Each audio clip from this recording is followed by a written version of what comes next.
de la presentación del libro de cómo terminan los análisis. Leo la pregunta. La 5, ¿eh? Ya no sé, que perdí la cuenta, pero creo que es la 5, sí. Vas a leer. En una de sus intervenciones, en una tarde del PAS en la ECOL, publicada en este libro con el título Lo que el PAS enseña, usted se refiere a la incidencia de la diferencia sexual respecto del fantasma. Indica que al sujeto masculino se le dificulta el atravesamiento del fantasma. Se observa más bien una compresión de este. El atravesamiento no sería para todo X, sino para los sujetos femeninos. Mis preguntas. ¿Cómo entender que la comprensión del fantasma abra el camino de la identificación con el síntoma? ¿Y cuál es la particularidad del fantasma del sujeto femenino que hace más frecuente su atravesamiento? Leo la respuesta de Miller.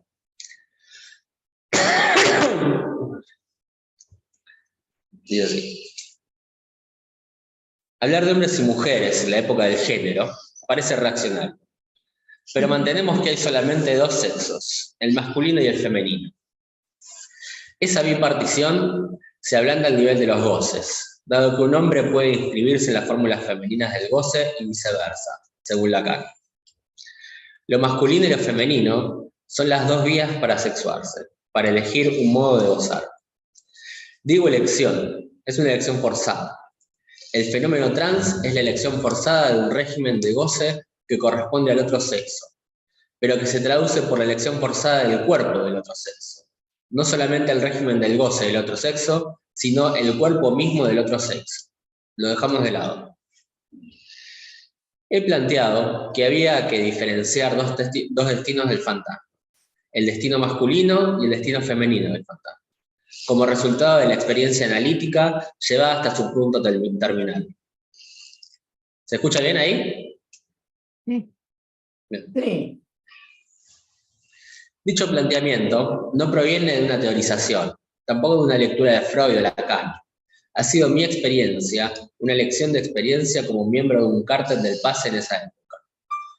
He observado, o he creído observar, en unos pasantes hombres, en lugar de una travesía del fantasma, un efecto contrario. Lo llamé una compresión del fantasma en el sentido del escultor César. Su práctica era de comprimir diversos objetos, por ejemplo coches, para hacer los cubos, comprimiendo toda la materia. La materia está, cambia la forma. Dicha compresión, aplastamiento, obstaculiza la travesía. A mi parecer, ese fenómeno no se producía en el análisis de mujeres, que parecía que el fantasma no oponía una resistencia similar al francamiento del paso. Eso se encuentra en la página 2.13 y 2.14 del libro en castellano de la edición de Grama. Entonces, de Grama, de cómo terminan los análisis. Entonces, era una observación clínica.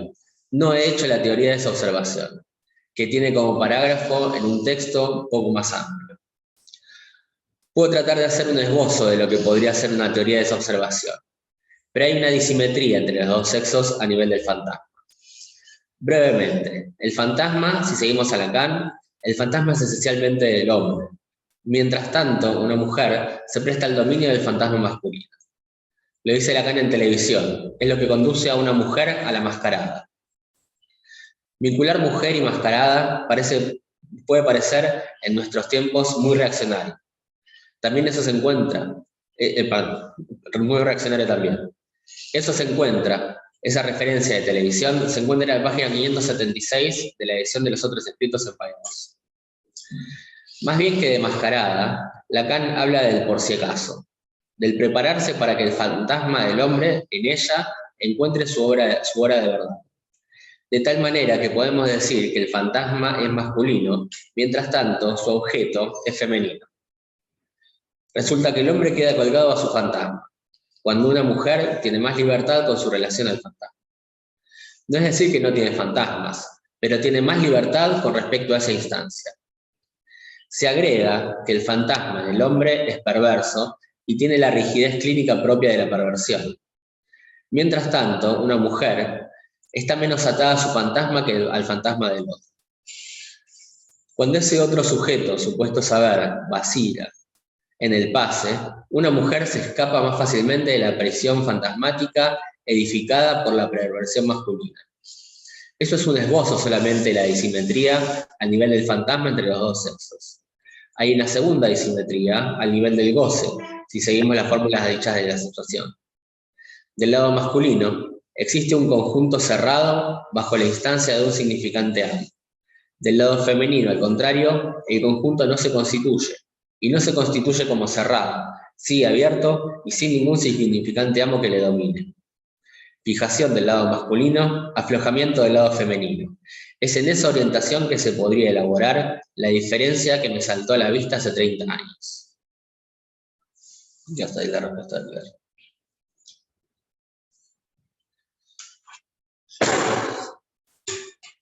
Sí, el aflojamiento estaría dado siguiendo la fórmula de la sexuación, ¿no? Estaría al lado del lado femenino, hay una doble referencia, una al sujeto del abarrado, que sería el famoso otro goce, ¿no? Del cual la mujer no puede decir, y el cruzamiento que la mujer hace al lado masculino hace que, bueno, ella pueda, no sé si sí, dicen y cerró las seguras de claro, la parte de abajo. las dos. No, no, no.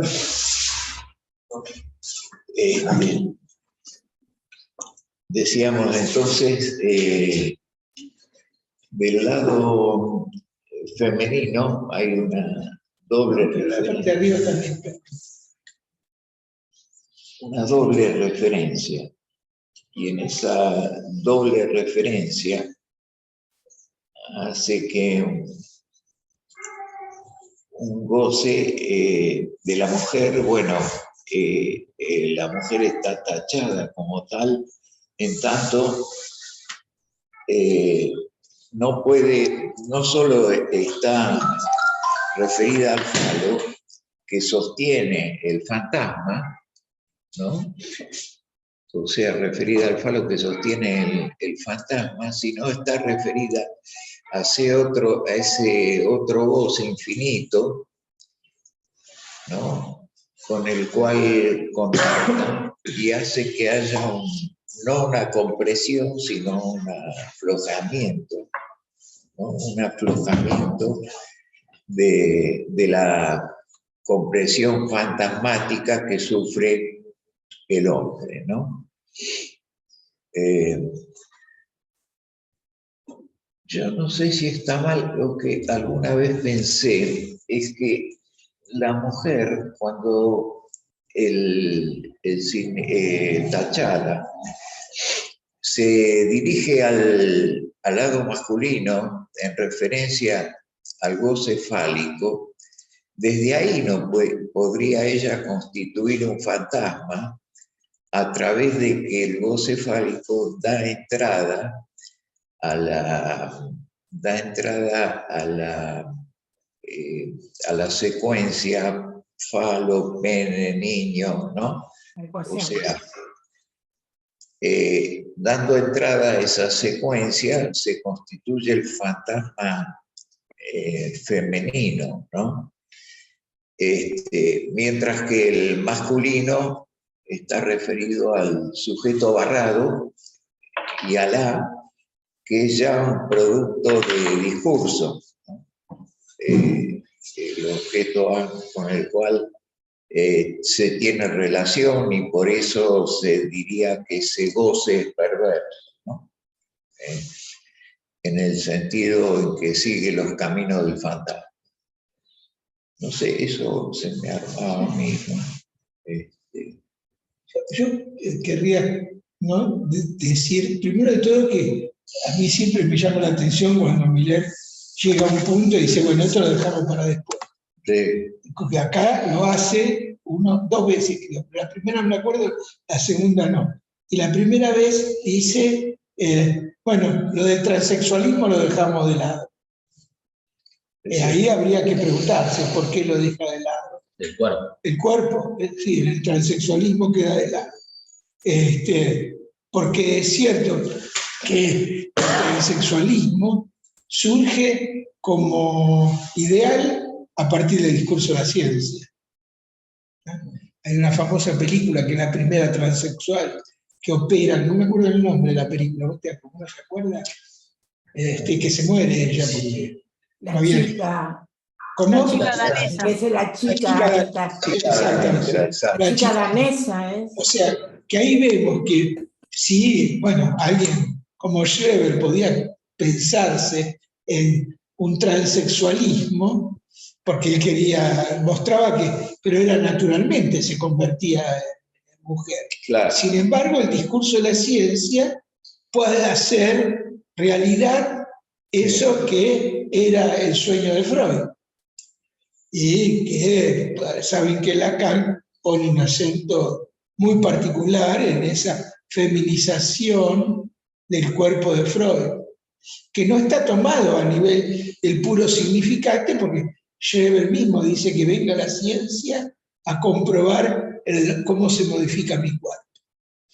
Y uno podría decir, quizá la dificultad que todavía, que Miller no va más allá del 66 en esta respuesta y no toma lo real del cuerpo, que es lo que podría echar luces al transexualismo.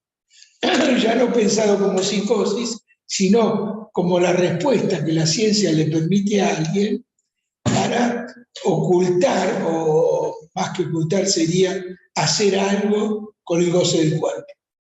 Algo que no sería del lado de la invención o de la creación, sino alguien que se sostiene en el discurso de la ciencia. Es a través del discurso de la ciencia. Me parece que quizás es la primera respuesta que yo me doy a eso. La segunda cuestión es que Miller empieza a trabajar, me parece que obviamente él está un paso más allá de la lógica del fantasma. Sí.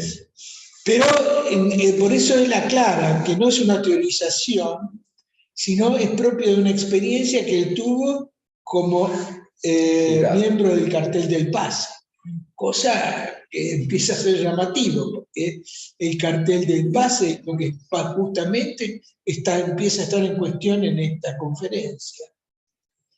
Con lo cual, por eso Miller dice, bueno, todavía no he pensado más esto, ¿no? Porque seguramente debe pensar que no se puede pensar desde el cartel del Pase. Pero bueno, eso podemos dejarlo en comillas. Pero es interesante que él repasa de alguna forma la fórmula de la carta de amor, ¿no?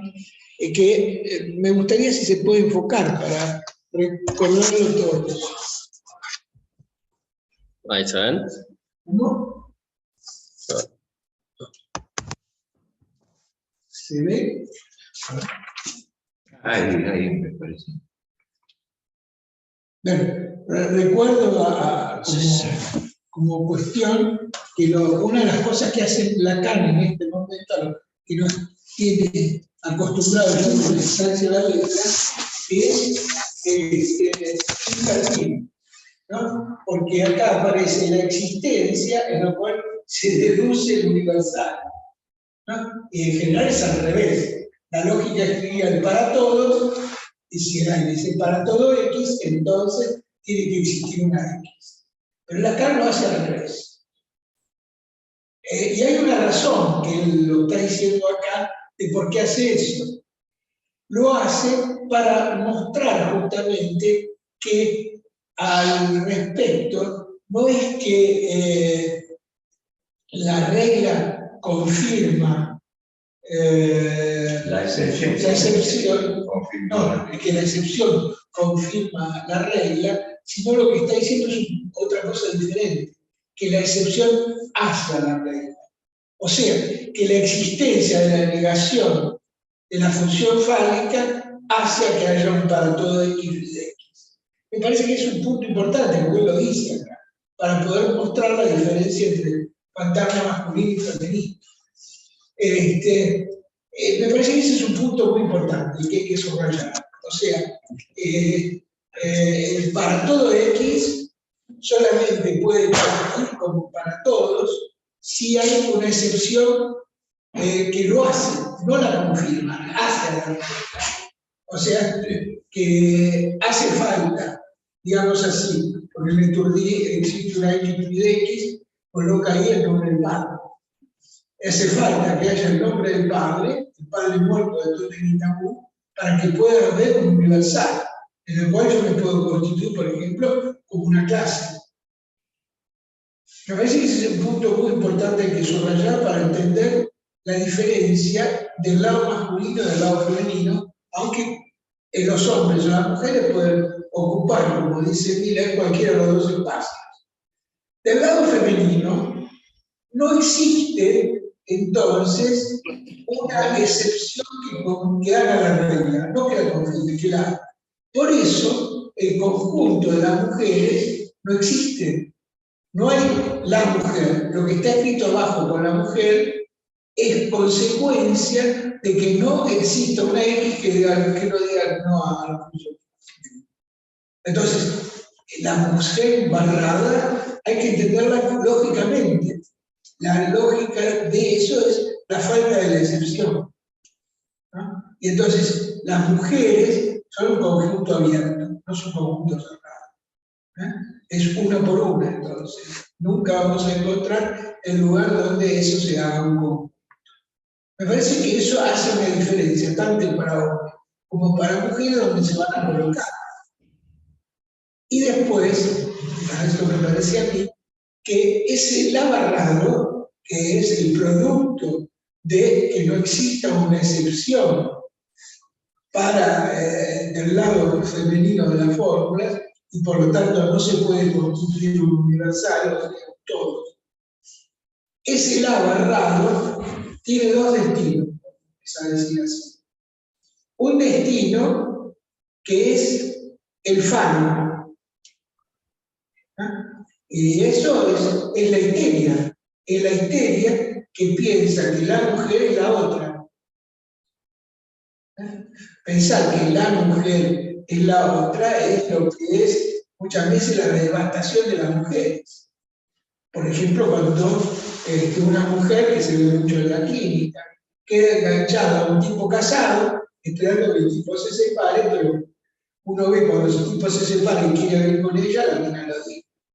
Y eso es de Freud, con Dora, ¿no? Freud con Dora se da cuenta que la cachetada de Dora al señor K es producto justamente de que el señor K dice: mi mujer no es nada para mí. Si mi mujer no es nada para mí, ¿para qué te quiero a vos? Porque vos tendrías que ser justamente el que sostenga a la mujer no barrada. ¿Sí? Y entonces, si sostenemos esto así, por eso vemos que es más fácil, digamos así, el atravesamiento del fantasma del lado femenino, porque no tiene la consistencia del objeto. El objeto A, Carlos estudió mucho de un otro al otro, y continuó más allá y nos dio una clase aquí de eso. El objeto A es aquello que le da justamente consistencia al otro.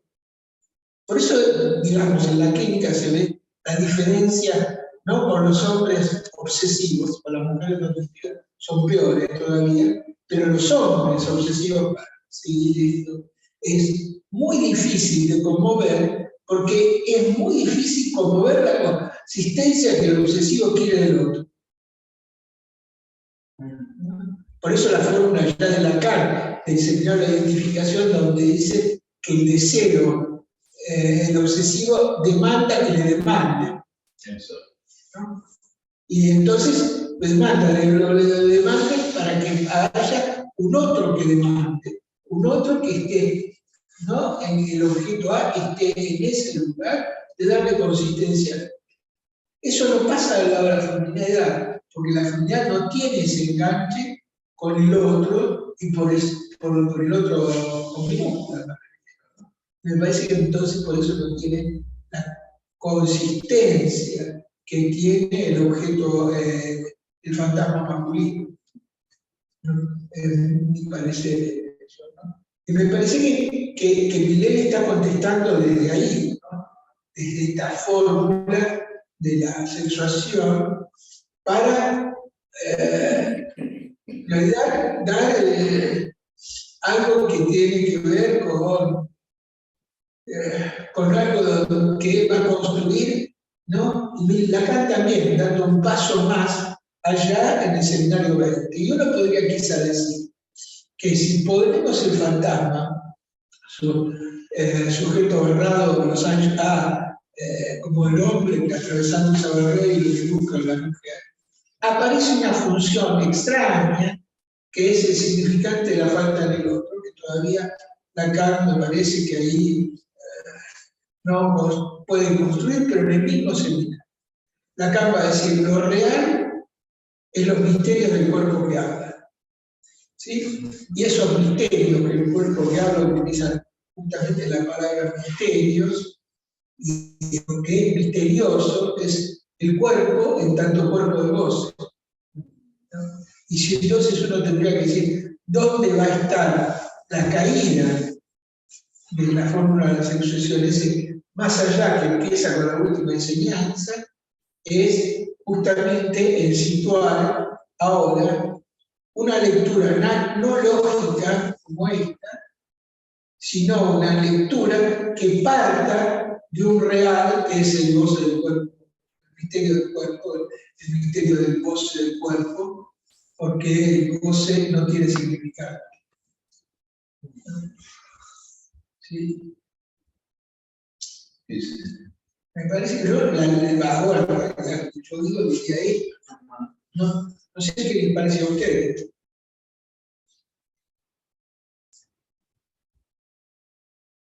Sentate. Sí. ¿Qué vas a quedar? No, ya fue. Tenemos que aprender a usar la pizarra. Sí, no, es fácil, se puede buscar en Google la fórmula. Sí, se comparte la pantalla. Compartir. O hay una pantalla que vos podés escribir. Sí, también. Sí. Sí, a ver, sí.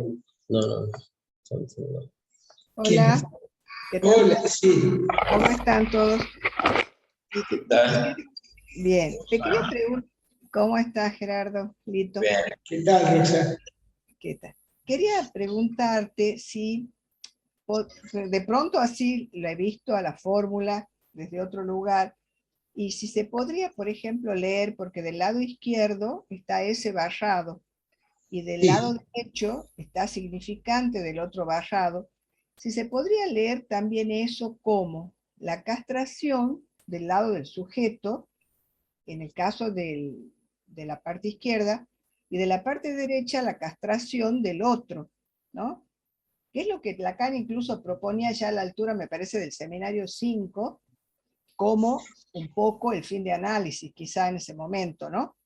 Si se podría leer como castración del sujeto, que es bastante freudiana, y castración del otro, que ya es más como lacaniana, me parece.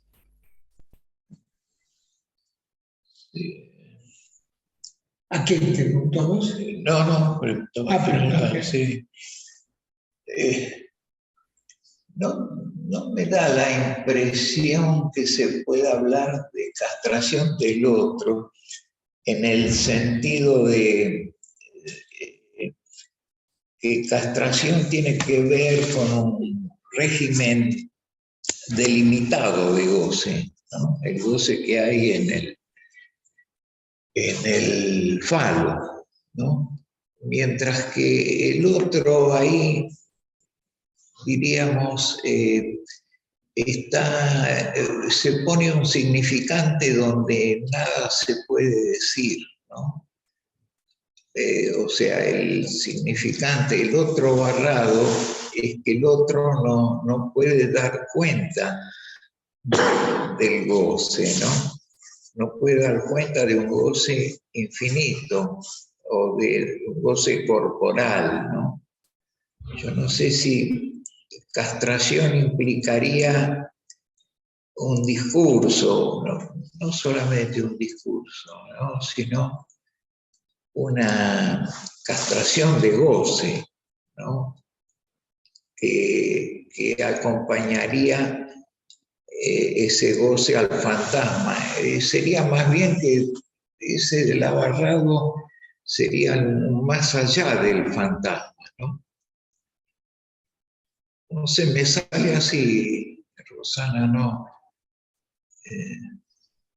No sé, ustedes. A mí, una frase que hemos comentado mucho, el Seminario 23, donde Lacan dice algo así, dice, toma lo necesario y lo posible, le agrega una coma a lo necesario. Sería, bueno, que cesaría, coma, de inscribirse. Y eso sería la castración, ¿no?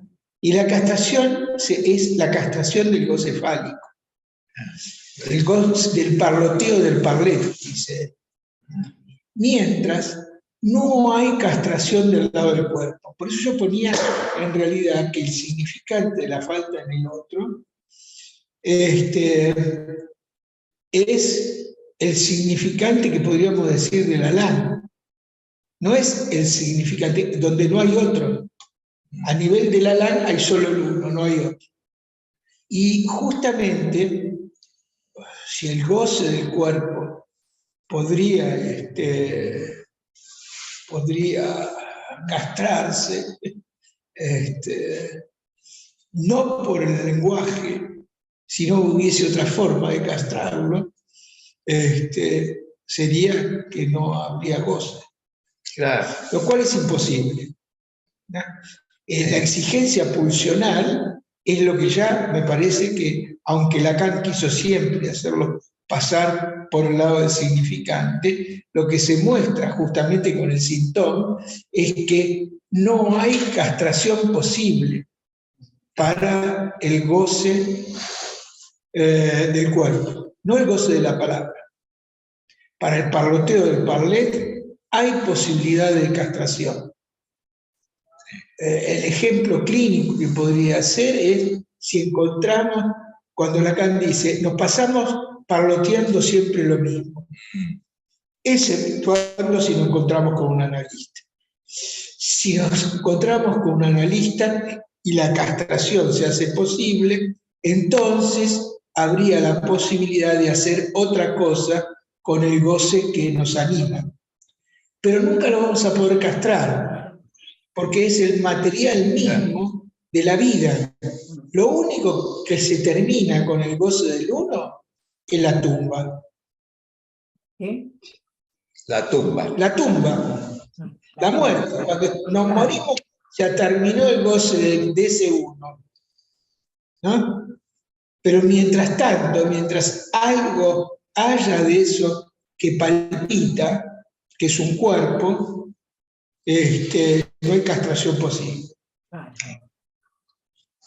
Es cierto. Lo que inclusive uno tiene que empezar a darse cuenta que Ancor, el otro no es el otro del lenguaje, ¿no? De entrada, el otro es el lugar del tratamiento del goce por el otro, o sea, por el lenguaje. Y Lacan dice voy a hacer lingüistería, justamente porque deja de pensar o piensa que es un obstáculo, en realidad ese goce que pasa por el otro, que nos lleva al parloteo, es una defensa contra no hay relación sexual y contra el goce del uno. ¿Sería que el otro es el cuerpo, como ya dice en el seminario 16? Sí, pero no es el cuerpo real, ¿no? Todavía hasta la clase de los nudos Borromeo, que no es casual que esté justamente ahí, en la clase del nudo Borromeo es donde Lacan eleva, no el cuerpo, los misterios del cuerpo hablante a la categoría de lo real. Antes, vamos a ver, Miller lo dijo, ¿se acuerdan? En la conferencia de París, está el cuerpo imaginario, está el cuerpo simbólico, está el cuerpo de los nudos, pero ninguno de esos tres cuerpos son el cuerpo real. Es por eso que es tan importante para el psicoanálisis entrar en los enigmas del texto de Husserl sobre las meditaciones cartesianas.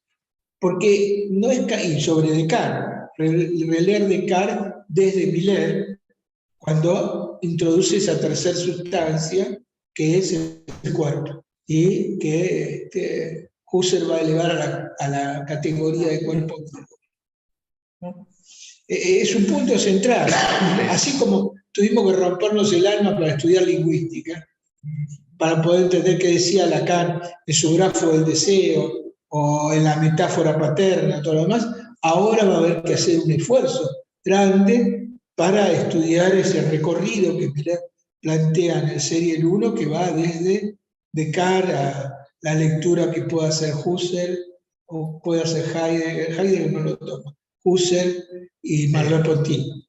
¿No? Ahora, Lito, podemos decir, digamos entonces, porque que así como, porque el problema es, no sé si el problema, pero que usa los mismos matemas para decir distintas cosas, porque el significante del otro barrado, podemos decir que a la altura del seminario 5, lo usa para escribir de algún modo el falo, ¿no? Sí, claro. Mientras que acá, en el seminario 20, lo usa para escribir el goce de la mujer. No, el falo no es el goce de la mujer, al revés. No. Es el goce que la mujer busca en el hombre. No, escucha. Yo te estoy hablando del matema, ese de A barrado. Pero ese no es el falo. Ese es el cuerpo real. Lo que ella dice en el seminario 5. Ah, sí. Pero yo te voy a contestar con lo que dice Lacan. Lacan en el 24, cuando le preguntan, bueno, pero de lo simbólico te está diciendo algo totalmente diferente a lo que decía antes. ¿Sí? Y él dice, ¿cuál es el problema? No. Es así. Bueno, está bien, pero uno tiene que hacer el esfuerzo para seguir, digamos, la enseñanza. Sí, claro. Entonces, en ese sentido, me preguntaba si al mismo tema le damos dos interpretaciones distintas, una en el grafo del deseo del seminario 5, arriba a la izquierda, y otra en el cuadro este del 20, ¿no es cierto? Sí. Como, ahí él la ubica concretamente como goce de la exactamente. Pero Roxana, yo creo que con todos los matemas pasa lo mismo. Que se pueden leer según la altura de Lacan en distintas formas. El otro con mayúscula era el lugar de la verdad al principio, cuando Lacan pensaba en las funciones de la palabra. Después es el otro del significante. Acá el otro es el otro del goce del otro. Así empieza el seminario 20.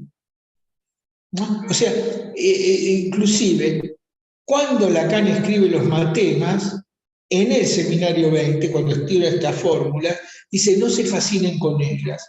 Es como una ayuda a memoria, nada más.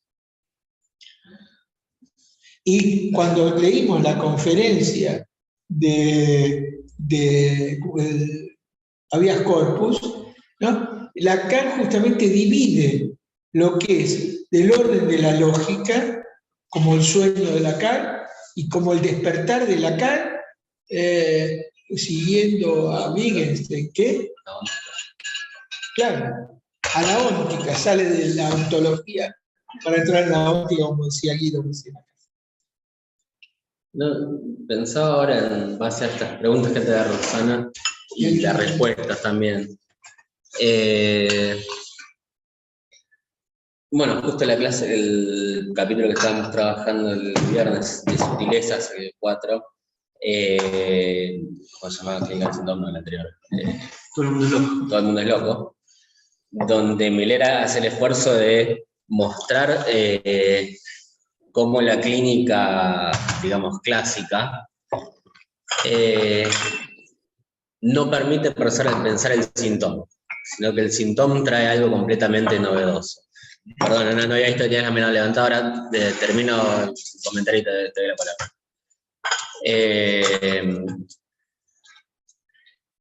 Y precisamente me parece que lo que plantea es que la introducción del concepto de síntoma ya ahí pone un pie en lo que es digamos, el espíritu de la ultimísima, que es obligar a una relectura de todo lo que es la enseñanza de Lacan.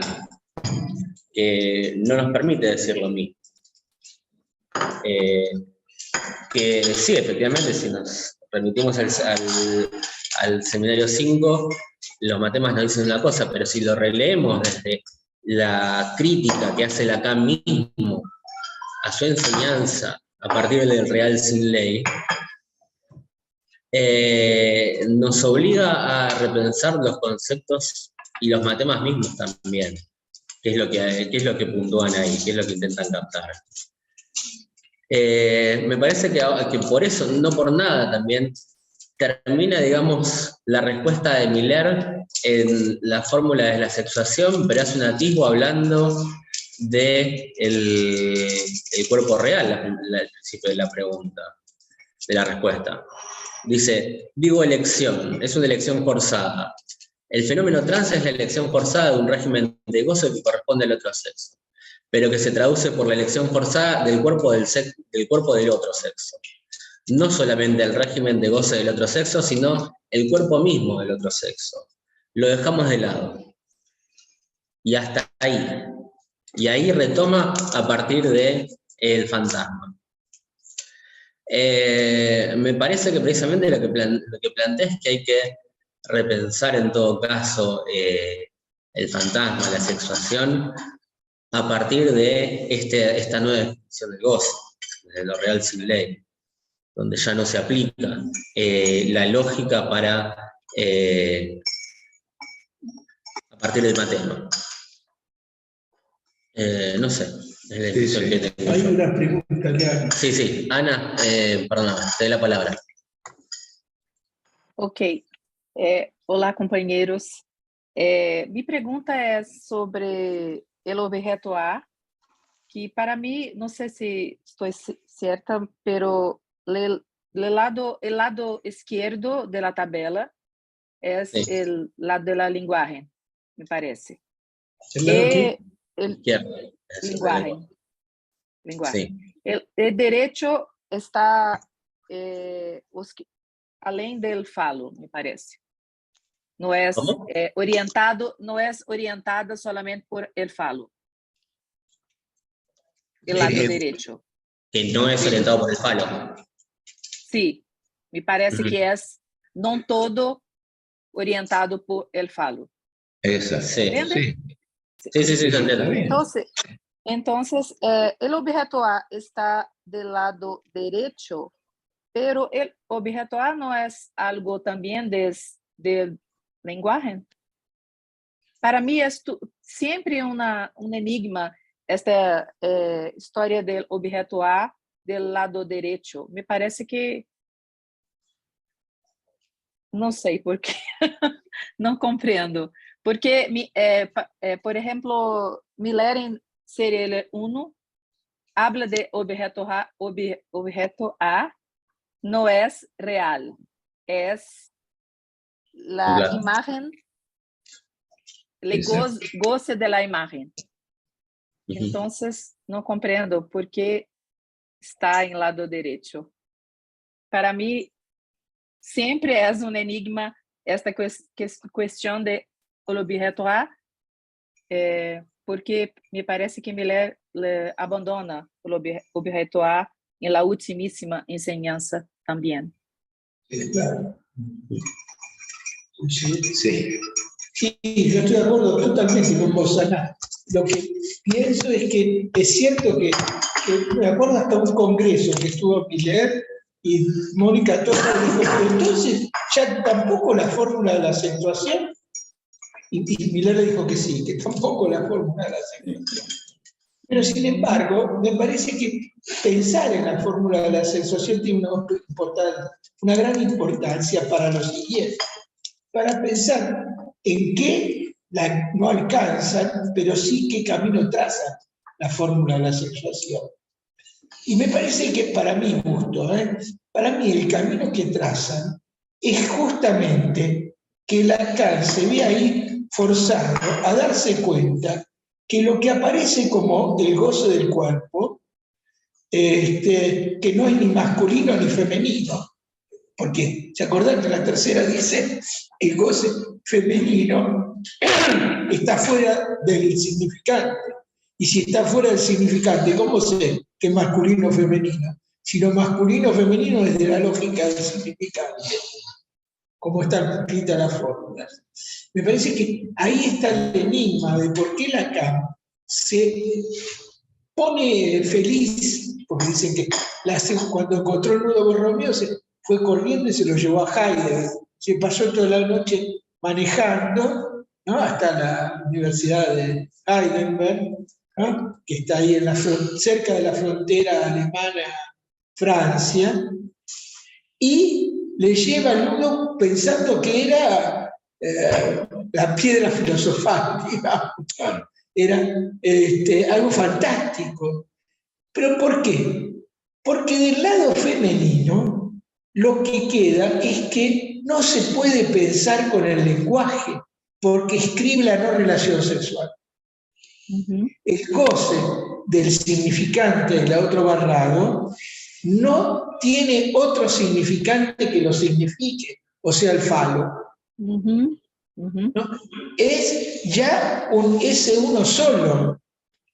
Y el nudo Borromeo, Miller lo aclara, y a mí me pareció fantástico para seguir esa orientación, que el nudo Borromeo no vale por el nudo en sí mismo, sino porque anuda tres disyuntos. O sea, que hace un único objeto, que es el único objeto en el mundo que hay, que permite que tres disyuntos no estén juntos, pero sí, ni en relación, pero sí anudados. Y entonces me parece que la fórmula de la sexuación, con estos misterios que vos planteás, que a mí me parece que es así, hay que leer así, sosteniendo el misterio, avanza, ¿no? Quizá, bueno, es cierto, yendo a un nivel, haciendo un aufebo, vamos a usar la palabra lacaniana, hegeliana, pero haciendo aufebo de la fórmula de la sexuación. Sí, gracias.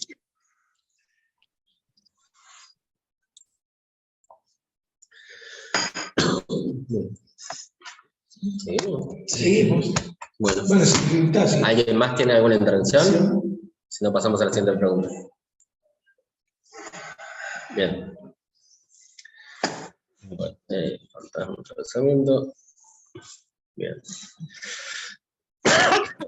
Dice así la pregunta. Usted ha referido que por el esfuerzo de reducción que el pase comporta, emerge un empuje a la escritura que tiende a auxiliar del pase a la palabra y ha localizado a su vez que hay una lógica que necesita pasar a lo escrito. Esto está en el texto Notas del Pasador de 1994. En la misma orientación ha ubicado cierta influencia producida por el abordaje de la última enseñanza de Lacan y ha advertido que por este camino todo está hecho para que la enunciación sea eliminada. Esto está formulado en el texto preliminar de 2022. La pregunta, ¿qué perspectivas propone para tratar esta antinomia en el dispositivo?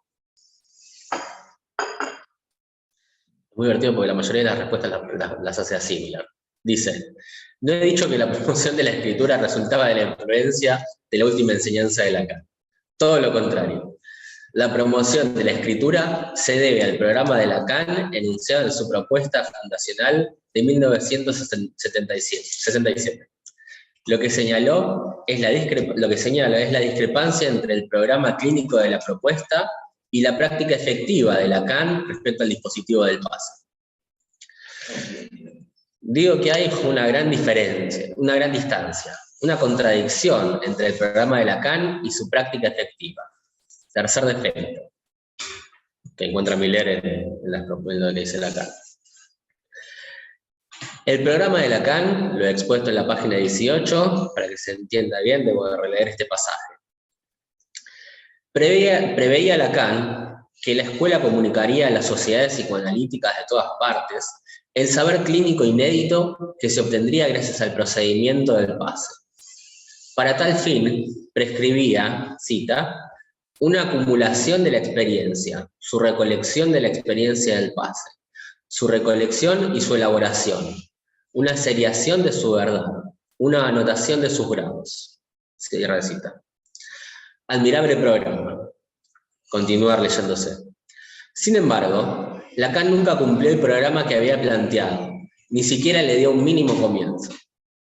No conocemos ningún informe de los pases en los que él presidió el jurado ininterrumpidamente, sin parar. ¿A qué se debe esa deficiencia? Es que en su práctica efectiva del pase, hacía lo contrario de lo que había anticipado antes del inicio de la experiencia inédita que había inventado. Sabemos que pedía a los pasadores que dejaran a un lado sus notas para entregar al jurado los puntos vivos que habían retenido del discurso del pasante y que los habían hecho vibrar. Eso era conocido de los pasillos de la escuela.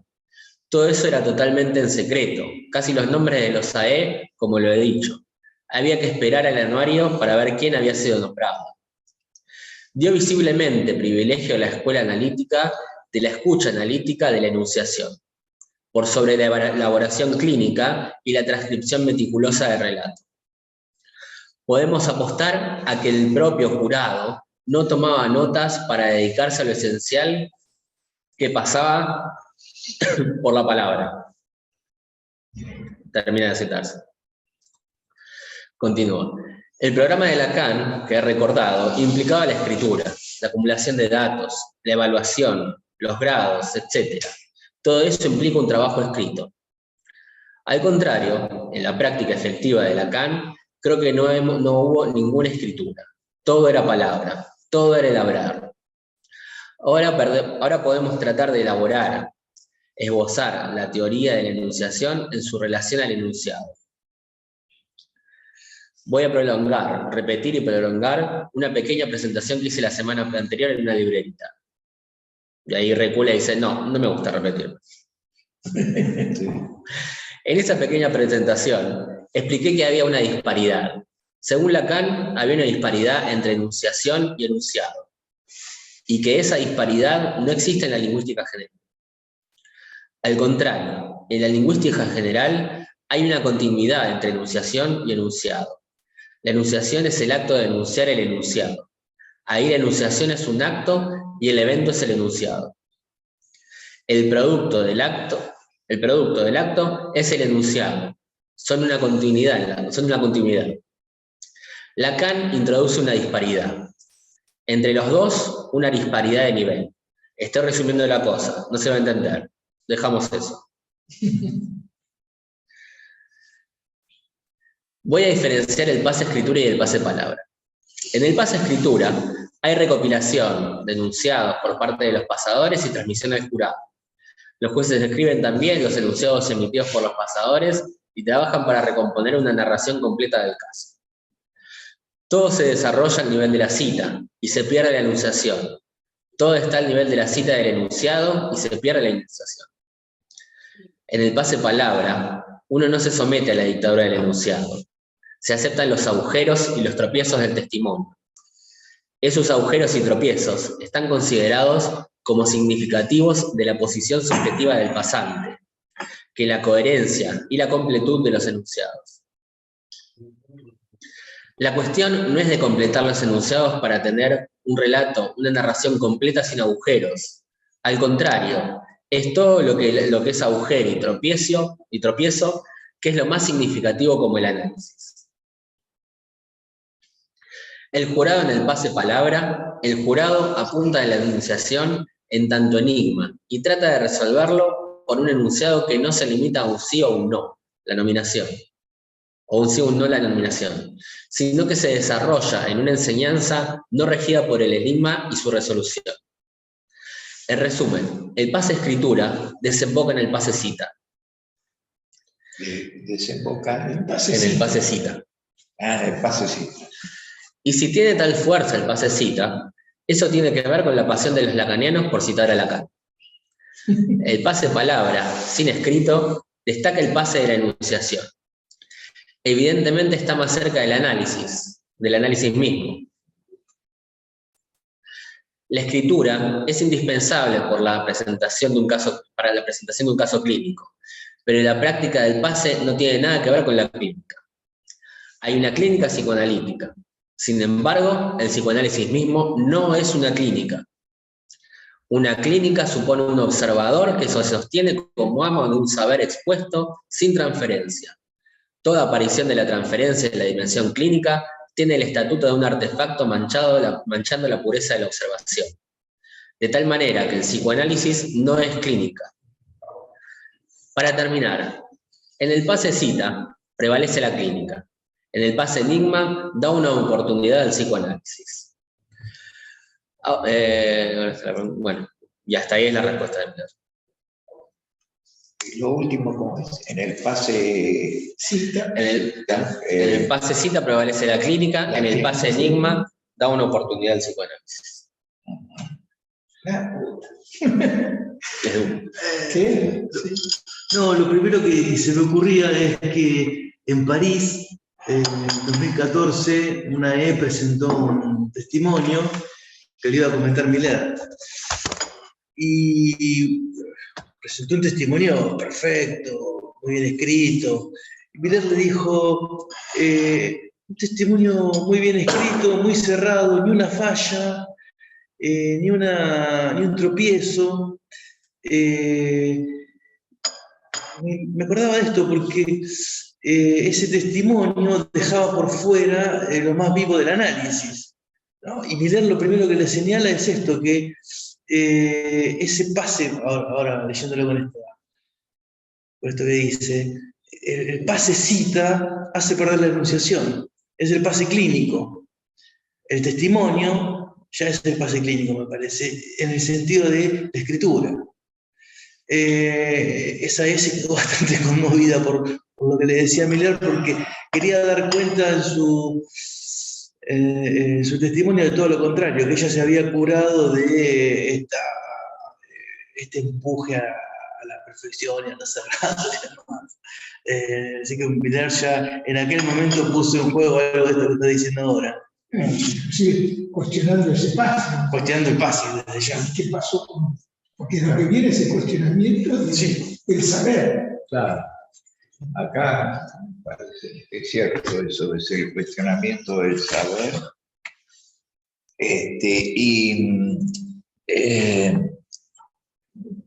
Da la impresión de que va hacia lo importante que puede ser el relato de los pasadores, ¿no? O todo el pase transitando más allá de la clínica, ¿no? Y dando el valor fundamental a los pasadores, que pueden de alguna manera, estando en un lugar un poco más retrasado respecto del pasante, de alguna forma recoge lo que sería lo vivo del psicoanálisis, que no tendría ahí tanto que ver con la escritura, sino con la palabra. Va hacia ese lugar, Miller, cosa bastante importante, porque después termina destituyendo al jurado, ¿no? Destituyendo en el sentido de que es un conjunto, dice, de expertos, del comité de expertos, sería un comité de lectura, ¿no? de los pases, ¿no? En fin, me parece que abre ese camino, ¿no? Que después se va a definir, que ya en la intervención número 4 estuvo planteado que es un pasador, ¿no? O sea, va en la dirección no de la constitución del comité de expertos, que sería el jurado, sino en dirección hacia los pasadores, ¿no? Que tienen, como él dice, que saber psicoanálisis en el sentido de que tienen que tener una formación más allá de su propio análisis, que tiene que estar en un punto determinado para poder escuchar lo que el pasador plantea, ¿no? Va hacia ese lugar, ¿no?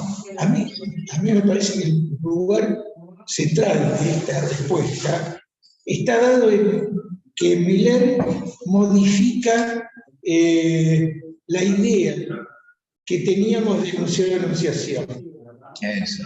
¿No? ¿Ustedes me sacó ahí? Sí.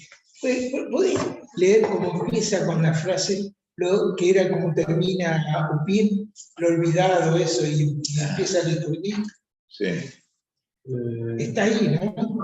Lo dicho queda olvidado atrás. No, No, eso no, es el la dicho, pero no. Y era todo panacho y... Bueno, no lo importa. dicho, Pero pensemos un segundito en esto.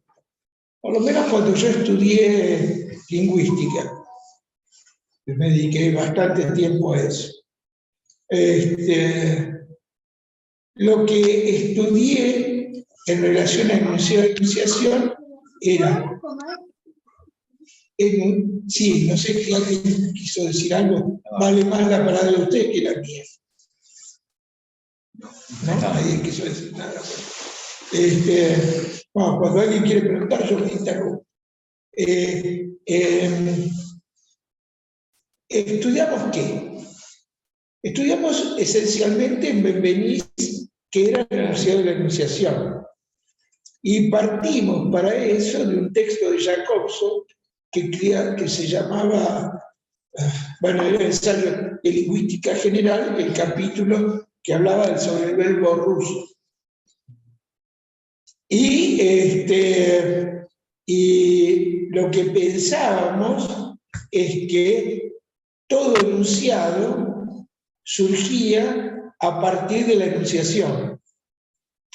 La enunciación ponía en acto, se ponía en acto a través del enunciado. Lacan, porque ustedes saben que todo el estudio de la enunciación parte de la idea de que existe en el lenguaje los shifters. El shifter era una partícula que no tenía ningún sentido, que solamente servía para marcar el sujeto de la enunciación. Yo recuerdo cuando leía y trataba de transmitir el Estadio del Espejo, trataba de hacer la diferenciación entre el moi, que no marcaba el sujeto de la enunciación, sino estaba del lado del ser. Marcaba mi ser y no a la enunciación. Porque el shifter era un significante vacío. En francés, como no hay declinación, el je es un significante, el je, el tu, el él, o sea, los pronombres personales. Como no hay declinación, no se sabe dónde está el sujeto de la enunciación. Si yo, por ejemplo, yo puedo decir amo, en francés no puedo decir amo, porque no se sabe quién está anunciando eso. ¿Dónde está el sujeto de la enunciación ahí? Por eso tengo que decir j'aime, ¿no? Porque el SY dice que el sujeto que está como sujeto de la enunciación, que está construyendo, es ese que es el Y, pero que no me marca como ser.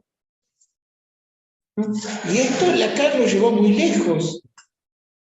Por ejemplo, en la subversión del sujeto, decir que para el psicoanálisis no era el Y, porque introducía de alguna forma el moi, el ser, ¿no? El sujeto de la enunciación, sino era el expletive, que es un tipo de negación que hay en francés, que ¿qué muestra ese expletive? Muestra más bien lo que alguien puede sentir frente a una situación determinada.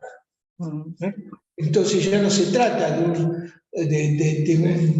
ser, sino se trata de algo más bien que ya se acerca a lo óntico, este cambio entre el je y el expletive.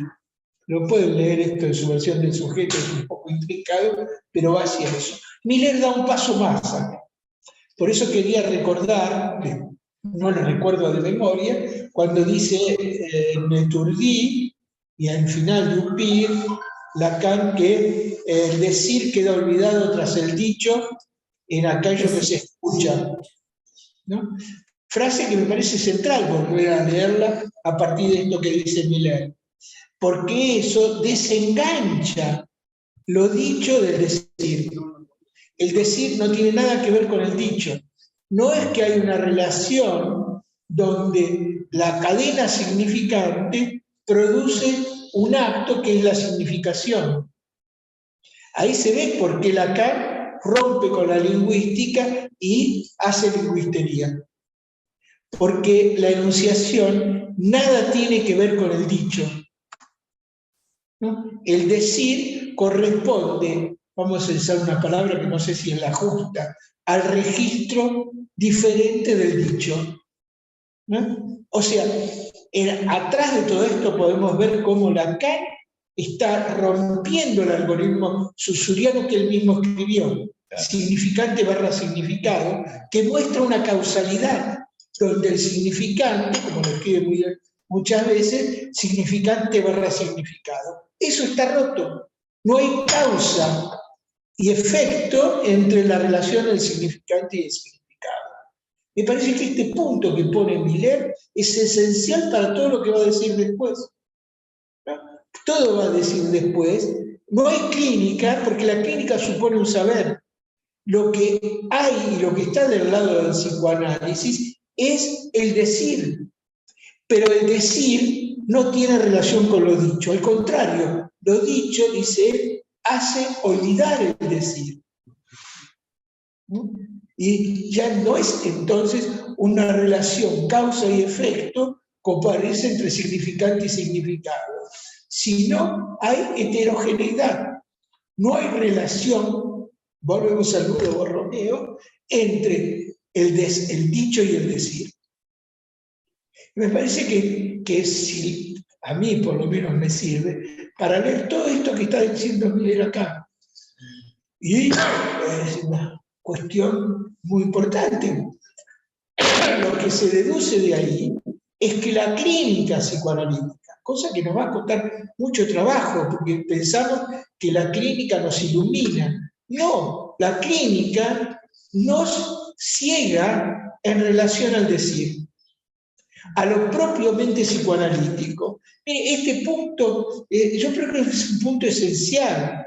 Es un punto que todavía creo que nos falta debatir en las escuelas, porque en las escuelas seguimos pensando, no, esto es hacer clínica, y hacer clínica, ¿no? Pareciera ser que se ilumina la experiencia analítica. Es exactamente al revés.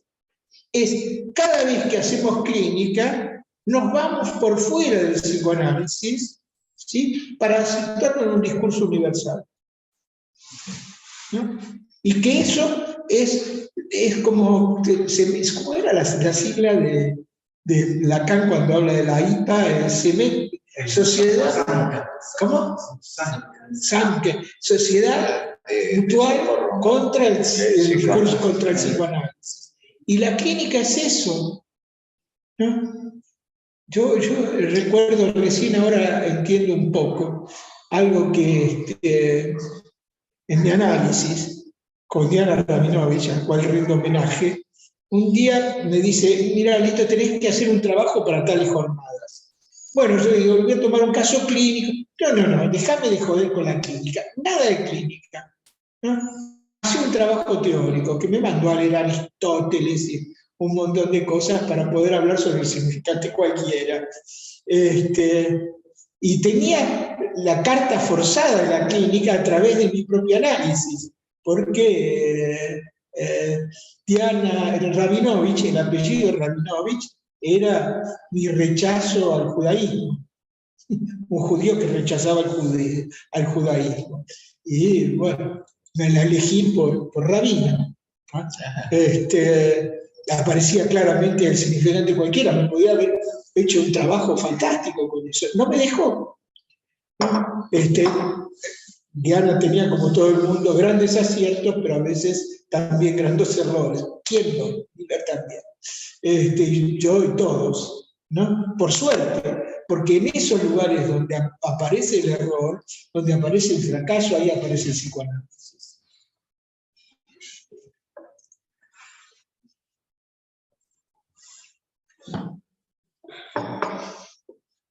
Sí, o sea que hay en esto que se dice el decir permanece olvidado tras lo que se dice en lo que se escucha, ¿no? Sí.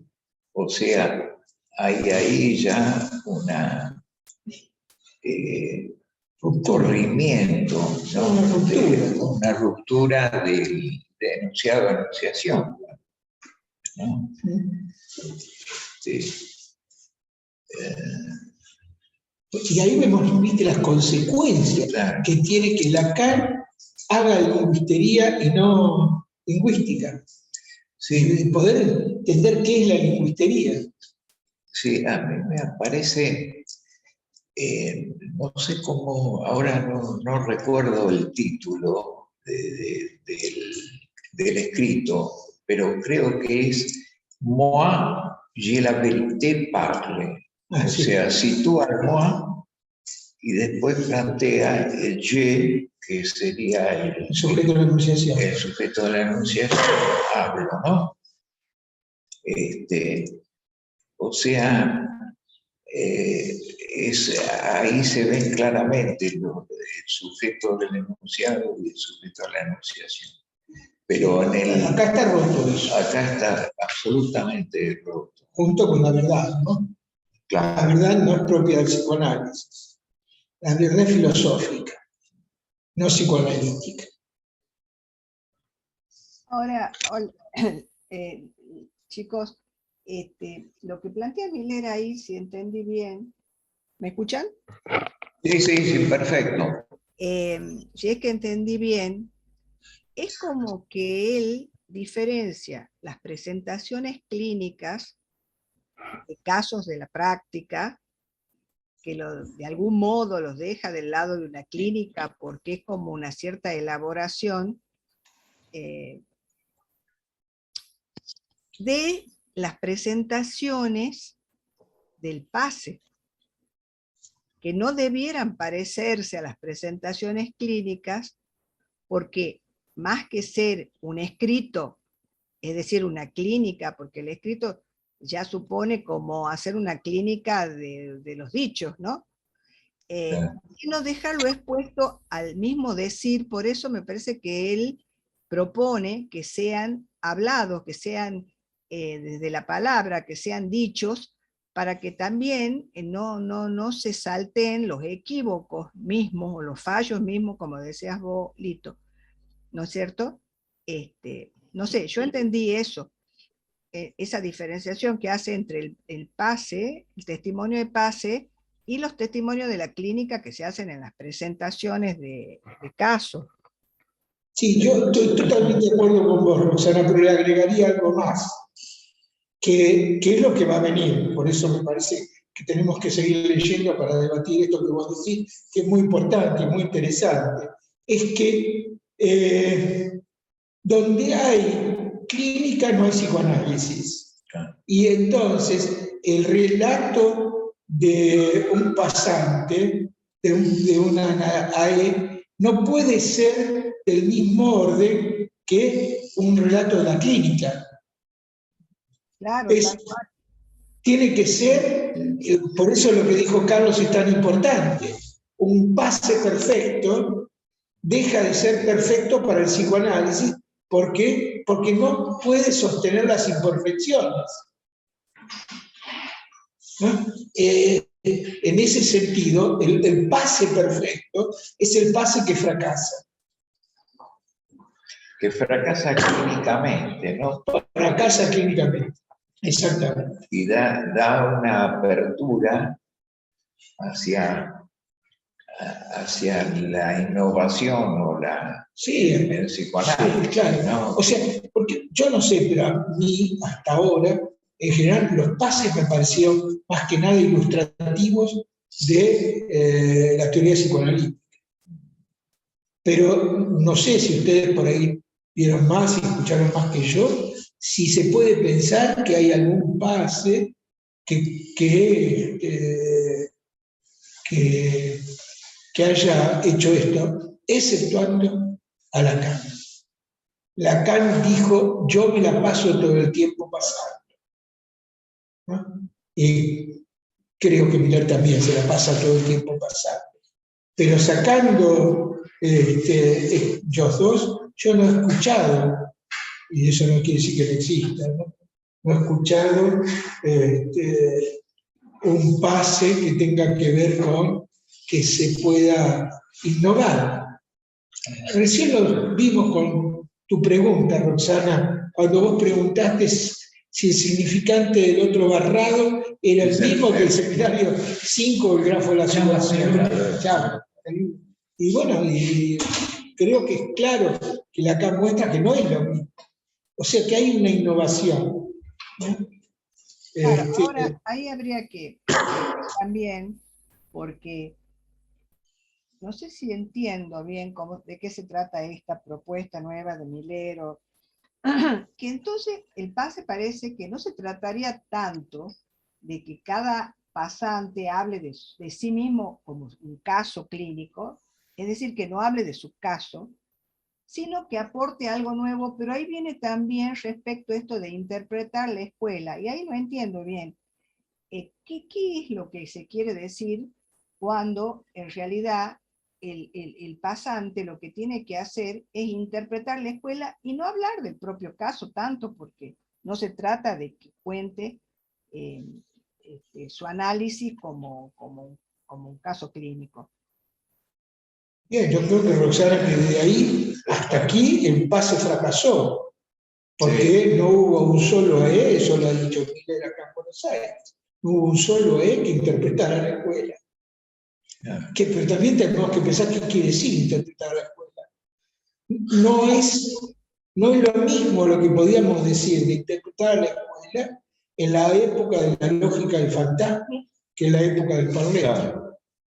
En la época de la lógica del fantasma, interpretar a la escuela hubiese sido, cosa que no sucedió, era deshacer aquello, podemos decir, que cuando la escuela pasaba a ser, o caía en el discurso, a ser una sociedad, como la Sociedad Analítica de Buenos Aires o la IPA.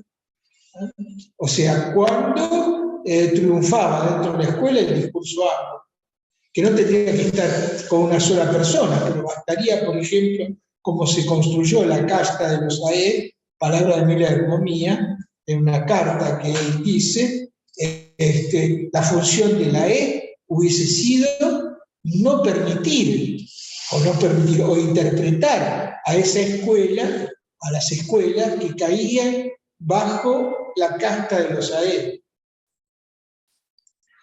Me parece que esa es una lectura posible de lo que vos decís.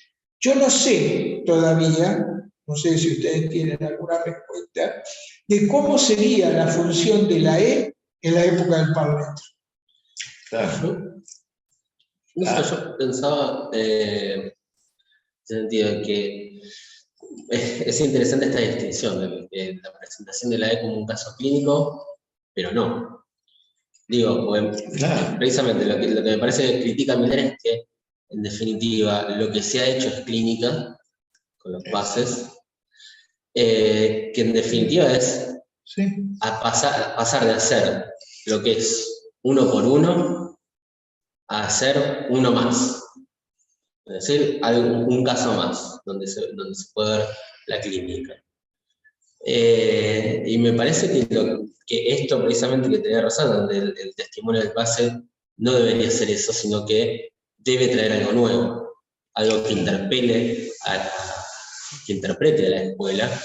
Y me parece que en ese sentido debe ser algo que la descomplete, algo que diga algo nuevo, por fuera de ese otro que se establece la escuela como institución, pero porque lamentablemente, como la distancia, exactamente, sí. Claro. Poder decir algo por fuera de lo que ya ha sido dicho. Es decir, traer un nuevo decir. Algo que deja a la escuela precisamente pensando, no simplemente repitiéndose en eslogans, como decía Miller. Sí, el pase devino clínica, como podría decir, a través de la constitución de un saber, Sí, y lógicamente se constituye el saber con tendencia al universal, ¿no? claro, es que no debe ser del orden del saber, sino del orden de la experiencia. Claro. Lo pensaba así, me sorprendió la idea, que yo cuando de repente lo estaba leyendo mismo, ya la pregunta y respuesta, que en definitiva el testimonio del parce debería ser algo así como una instancia de karaoke. Súbase a cantar al estilo Joyce y diga su experiencia, o experimente acá arriba en todo caso, frente al público. Sí, primero hable, después piense. Una pregunta que te voy a hacer a vos, entonces. Me pongo del lado del público. En chiste. Es la siguiente. Husserl llega a la carne viva por la pregunta de cómo la experiencia solipsística, que podríamos decir la experiencia del fantasma es una experiencia solipsista, y la fenomenología es fantasmática, ¿cómo me relaciono, cómo salgo de mi solipsismo? Y él, me parece que la respuesta, ¿sí?, es, tengo un cuerpo vivo. Hasta ahí va mi pregunta. Yo la completaría. Sí. Él dice, Lito dice cómo sale del solipsismo.